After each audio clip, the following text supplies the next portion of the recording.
नमस्कार दोस्तों, मेरे best life plan YouTube channel पर आपका स्वागत है। मित्रों, पिछले कल की वीडियो में हमने सक्सेस ट्रायंगल के लिए जरूरी 3 चीजों में से 2 बातें प्रोस्पेक्टिंग और ग्राहकों से मधुर संबंध बनाने के लिए विस्तार से चर्चा की थी।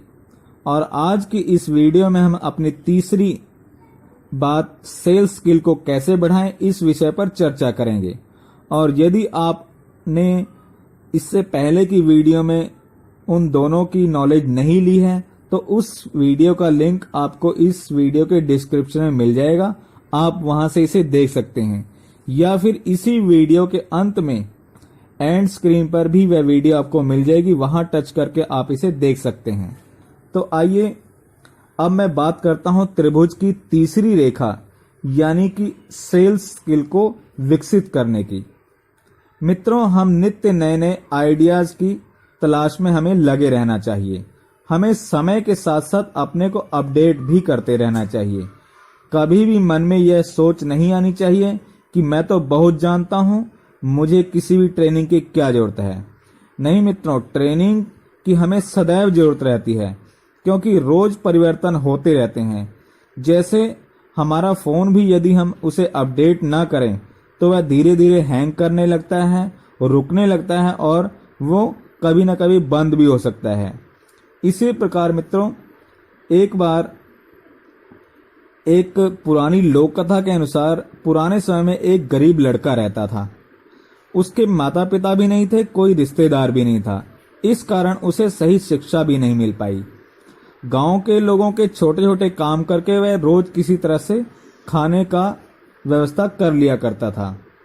एक दिन उसने सोचा कि उसे बड़े नगर में जाना चाहिए और वहां पर उसे ज्यादा धन कमाना आसान हो जाएगा। लड़का गांव के पास ही एक बड़े नगर में पहुंच गया। लड़के ने काफी समय से कुछ खाया नहीं था। भूख की वजह से उसकी हालत खराब होने लग गई।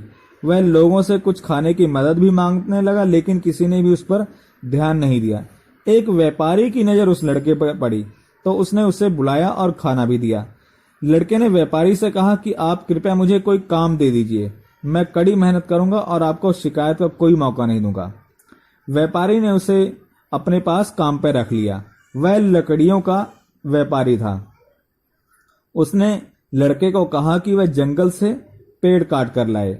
लड़का इस काम के लिए तैयार हो गया। व्यापारी ने उसे एक कुल्हाड़ी दे दी और उसे बोला कि तुम जाकर आज लकड़ियां काट कर लाओ, पेड़ काटो जंगल में जाकर। तो उसने पहले दिन 15 पेड़ काटे। अच्छा काम देखकर व्यापारी बहुत खुश हुआ और इसके बाद अगले दिन लड़का केवल 10 पेड़ ही काट सका।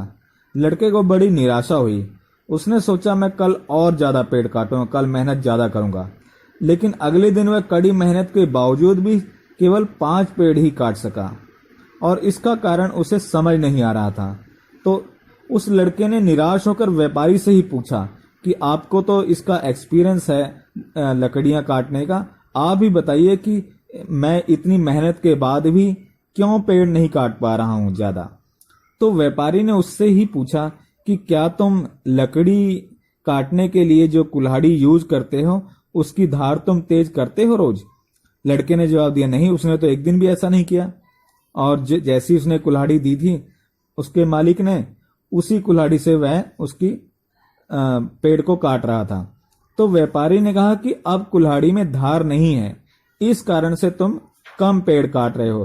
तुम्हें चाहिए कि तुम रोज सुबह काम शुरू करने से पहले अपनी कुल्हाड़ी की धार तेज करो और तेज धार वाले कुल्हाड़ी से कम मेहनत में ज्यादा पेड़ काट सकोगे। ये बात लड़के को समझ आ गई और उसके बाद वह रोज ऐसा ही करने लगा और लड़का अब ज्यादा पेड़ भी काटने लगा और इससे लड़का भी खुश था और उसका मालिक व्यापारी भी खुश था। इस छोटी सी कथा की सीख यह है कि हम जो भी काम करना चाहते हैं पहले उस काम से जुड़ी सारी बारीकियां समझ लेनी चाहिए। जब किसी भी काम का पूरा ज्ञान हो जाता है तो उसमें सफलता मिलने की संभावनाएं काफी अधिक रहती हैं। इस कथा में लड़के को जब कुल्हाड़ी की धार तेज करने का ज्ञान मिला तो उसे रोज सफलता मिलने लगी।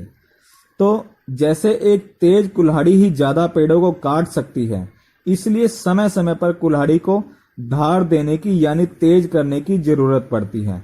वरना अगर धार मोटी हो जाए तो मेहनत ज्यादा लगती है और पेड़ कम कटते हैं।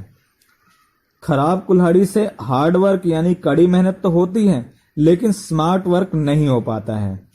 स्मार्ट वर्क का होता है रिजल्ट ओरिएंट वर्क, ऐसा काम जिसका फल मिल जाए। मित्रों, यह हमें कभी भी नहीं भूलना चाहिए कि दुनिया ने नतीजों को पुरस्कार दिए हैं, प्रयासों को नहीं।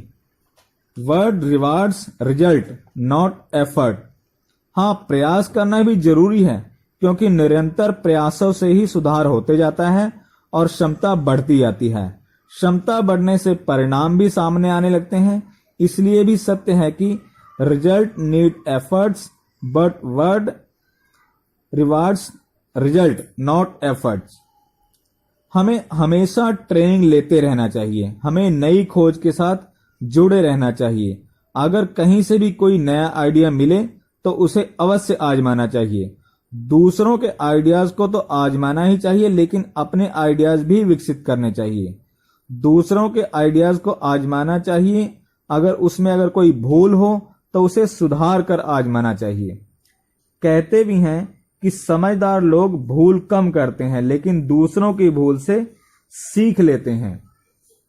मित्रों, सेल्स स्किल को बढ़ाने के लिए आपको मेरे इस चैनल पर काफी वीडियोस मिलेंगी। मेरे हजारों मित्रों ने उन वीडियोस का लाभ उठाया है, तो आप भी मेरे इस चैनल पर जाकर इसका बेनिफिट उठा सकते हैं और अपने जीवन में, अपने इस व्यवसाय में अपडेट हो सकते हैं। उनमें से कुछ वीडियोस के लिंक आपको इसके डिस्क्रिप्शन में ही मिल जाएंगे, या फिर आप डायरेक्ट मेरे YouTube चैनल पर जाकर वहां पर भी आप देख सकते हैं और उनका भरपूर फायदा आप उठा सकते हैं। मित्रों, learning never ends, it is a continuous process. पढ़े लिखे होना से ज्यादा अच्छा होता है पढ़ते लिखते रहना, यानी निरंतर पढ़ाई करना और अपनी क्षमता में सुधार करना ही सफल लोगों की पहचान है। अंततः इतना ही कहूंगा कि हमारे इंश्योरेंस एजेंट्स के व्यवसाय में सफलता के लिए हमें इस त्रिभुज का बहुत ही महत्व है। प्रोस्पेक्टिंग यानी ज्यादा से ज्यादा लोगों की मिलना की कला हमारे पास होनी चाहिए। रिलेशनशिप यानी कि संबंध बनाने के लिए संबंध विकसित करने की कला भी हमारे पास होनी चाहिए।